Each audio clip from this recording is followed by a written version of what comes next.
ஓம் ஸ்ரீ குருப்யோ நமஹ. தென்னாருடைய பெரியவா போற்றி, எந்நாட்டவர்க்கும் இறைவா போற்றி. சர்வஜ்ஞா சர்வவ்யாபி பெரியவா சரணம். மாயப் பிறப்பருக்கும் மகா பெரியவாடி போற்றி. ஓம் ஸ்ரீ மகாமகணபதகே நமஹ. ஸ்ரீ சந்திரசேகராமிர்தம் அமிர்ததாரை 1199. தெய்வத்தின் குரல் 5ஆம் பாகம், அத்தியாயம் ஸ்ரீ சங்கர சரிதம். இதன் இன்றைய தலைப்பு நேர் சிஷ்யர்கள் தரும் சான்று. இதன் இறுதி பகுதி. நமாம்ய போகி பரிவார சம்பதம் நிரஸ்தபூதிம் அனுமார்த்த விக்கிரகம். இது ஸ்லோகத்தின் முதல் பாதி. அப்புறம் இன்னும் என்னென்ன வித்தியாசம்? அனுக்ரம், உக்ரத்துக்கு எதிர்ப்பதம் அனுக்கிரகம். உன்மார்த்தம், அனுமார்த்தம் மாதிரி உக்ரம் அனுக்ரம். கொஞ்சம் கூட உக்ரபாவமே இல்லாமல் சௌமிய மூர்த்தியாக கருணாலயம் எனப்படுபவராக இருப்பவர் நம்முடைய பகவத்பாதர்கள். பின்குறிப்பு: ஸ்ரீ ஆச்சாரியாலை குறித்த பிரசித்தமான ஸ்லோகம் ஸ்ருதிஸ்மிருதி புராணானாம் ஆலயம் கருணாலயம் நமாமி பகவத்பாதசங்கரம் லோகசங்கரம். அனுக்கிரகமூர்த்தி, அனுக்கிரகமூர்த்தி, அனுக்கிரமூர்த்தி. கைலாசசங்கரரோ உக்ரரூபி. பவன் முதலான அவரது அஷ்ட நாமாக்களிலேயே உக்ரன் என்று அவருக்கு ஒரு பெயர் வருகிறது. பிரளய காலாக்னி ருத்ரன், சம்ஹார ருத்ரன் என்றெல்லாம் சொல்லும் பொழுதே பயமாக இருக்கிறது. இப்படி பயங்கரமாக இருப்பதால் பீமன் என்றும் அவருக்கு அஷ்ட நாமாக்களில் இன்னொரு பெயர் இருக்கிறது. ஆக இதுவும் ஒரு வித்தியாசம். இவர் அனுக்ரர், அவர் உக்ரர். அனுக்ரம் உன்மிருதித கால லாஞ்சனம். அதென்ன உன்மிருதித கால லாஞ்சனம்? கால லாஞ்சனம் என்றால் கருப்பான அடையாளம். காலம் என்றால் கருப்பு, லாஞ்சனம் என்றால் அடையாளம். உன்மிருதித என்றால் நசுக்கி அழிக்கப்பட்ட. அவதார சங்கரர் கருப்பு அடையாளத்தை நசுக்கி அழித்து விட்டவர் என்று அர்த்தமாகிறது. இப்படி எதற்காக சொல்ல வேண்டும்? கைலாச சங்கரருக்கு இவர் அடியோடு வித்தியாசமாயிருக்கிறார் என்பதற்கு இன்னொரு சான்று காட்டுவதற்காகத்தான் கைலாச சங்கரருக்கு விசேஷமாக தான் காலகூட்டம் என்றே சொல்லப்படும் விஷத்தை பானம் பண்ணியதால் கழுத்தில் ஏற்பட்ட அந்த கால லாஞ்சனத்தோடு அவர் இருப்பதால் தான் நீலகண்டன் என்று பெயர். அவருடைய அவதாரம்தான் இவர் என்கிறார்களே என்று இவரிடம் வந்து பார்த்தால், இவர் நீலகண்டராக இருக்கவில்லை. கால லாஞ்சனத்தை காணோம், அதை அழித்துவிட்டு உன்மிருதித கால லாஞ்சனராக இருக்கிறார். கருப்பு என்பது தோஷத்தை குறிப்பது, களங்கத்தை குறிப்பது. கைலாச சங்கரரின் சுத்த ஸ்பட்டிக தேகத்திலே அந்த களங்கம் இருக்கிறது. அவதார சங்கரரிடம் அது இல்லை, களங்கமே இல்லாதவர். இப்படி சொல்லும் பொழுது தேகத்தில் உள்ள களங்கத்தை மாத்திரம் சொல்வதாக இல்லை, குணம் நடத்தை எதிலும் களங்கத்தின் சுவடு இல்லாமல் அழித்து போட்டு உன்மிருதித கால லாஞ்சனராக இருக்கிறார் என்று அர்த்தம் கொடுக்கிறது. வேடிக்கையாக ஒன்று தோன்றுகிறது. கால லாஞ்சனம் என்பதை அப்படியே இங்கிலீஷிலே சொன்னால் பிளாக் மார்க் என்று வருகிறது. ஒருத்தருக்கு இருக்கும் ஒரு தோஷத்தை பிளாக் மார்க் என்று சொல்கிறோம். அது அடியோடு இல்லாத தோஷ ரஹிதராக ஆச்சாரியால் இருந்ததால் உன்மிருதித கால லாஞ்சனம் என்பது ரொம்ப சரிதான் என்று தோன்றுகிறது. கொஞ்சம் நீட்டி இன்னொரு அர்த்தம் கூட சொல்லலாம்.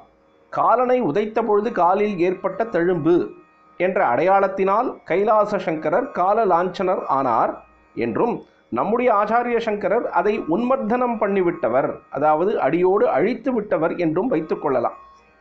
காளிய மர்தனம் என்று கால சர்ப்பத்தை கிருஷ்ண பரமாத்மா மிதித்து துவைத்த மாதிரி ஆச்சாரியால் பரமேஸ்வர ரூபத்தில் இருந்த கால லாஞ்சனத்தை மர்தனம் பண்ணி இருக்கிறார்.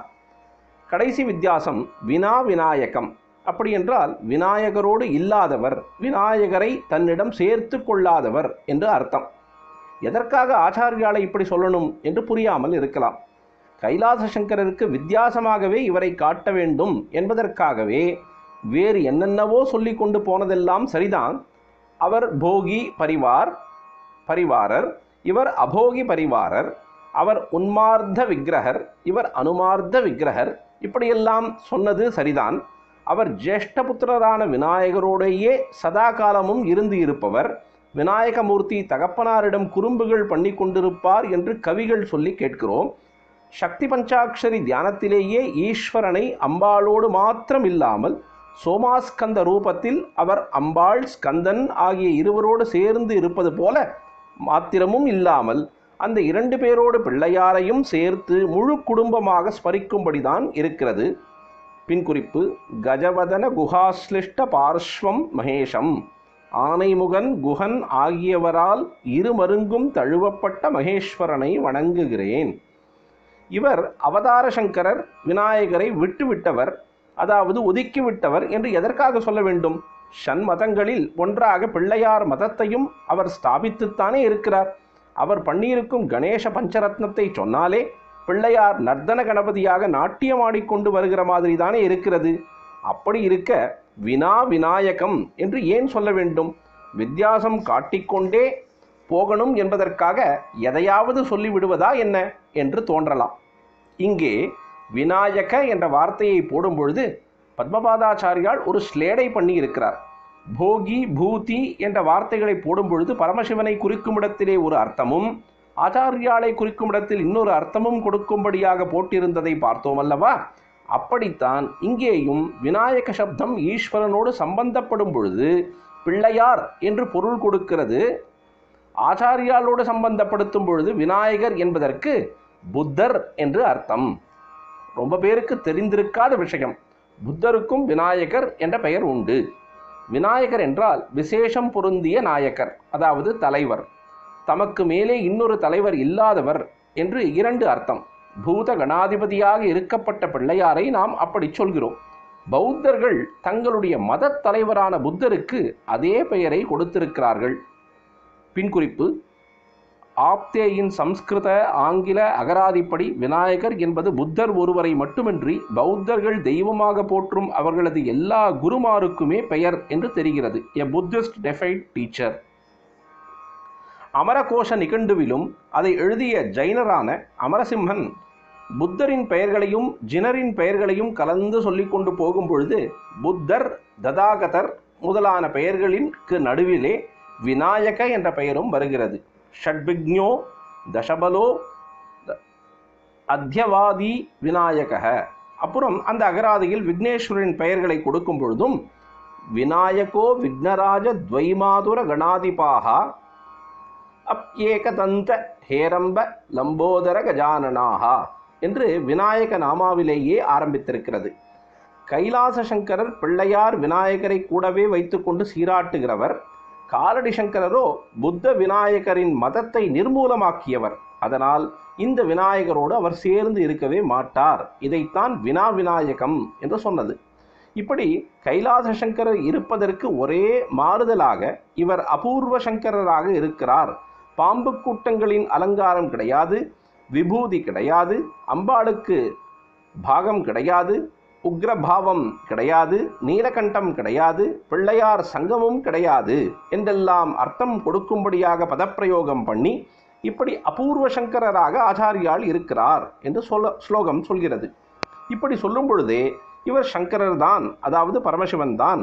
ஆனால் அந்த பரமசிவனே தம்முடைய வழக்கமான தன்மைகளுக்கு வித்தியாசமாக அபூர்வ ரூபம் எடுத்துக்கொண்டு வந்திருக்கிறார் என்றும் சிவாவதாரத்தை ஸ்தாபிக்கிறது. இவர் பரமசிவனின் அவதாரமாக கொண்டுதானே மூல பரமசிவனோடு இவரை ஒப்பிட்டு ஒவ்வொன்றாக வித்தியாசம் காட்டுவது. இப்படி மகாவிஷ்ணுவோடோ வேறு சுவாமியோடோ ஆச்சாரியாலை ஒப்பிட்டு பார்க்கவில்லை அல்லவா? இப்படியாக ஆச்சாரியாலின் சிஷ்ய ரத்னங்களாக இருக்கப்பட்ட தோட்டகாச்சாரியால், சுரேஸ்வராச்சாரியால், பத்மபாதாச்சாரியால் ஆகிய 3 பேரும் அவர் ஈஸ்வர அவதாரம்தான் என்பதற்கு எவிடன்ஸ் கொடுத்திருக்கிறார்கள். அமிர்தம் தொடர்ந்து பொழியும். பிரதோஷ சங்கர பிரத்யக்ஷ சங்கர தென்னாருடைய பெரியவா போற்றி, எந்நாட்டவர்க்கும் இறைவா போற்றி, சர்வஜா சர்வவியாபி பெரியவா சரணம், மாயப்பிறப்பருக்கும் மகாபெரியவா அடி போற்றி.